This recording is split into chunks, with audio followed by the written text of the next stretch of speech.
Hello everyone, how to Tuts back with another new video, and in this video I'm going to show you how to edit your post during posting on Instagram account. So I'm just going to tap on my Instagram application, so you can tap the same way.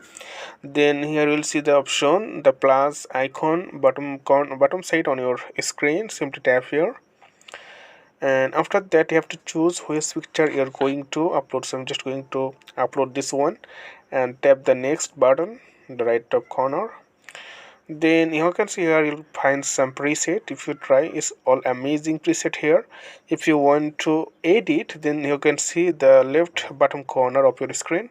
Simply tap on the edit, and here you'll find some option like adjust brightness, contrast, saturation. So if I type here, you can see it's more bright, and there are warmed. If you want it like little bit pretty good, you can do it. And you can try highlights.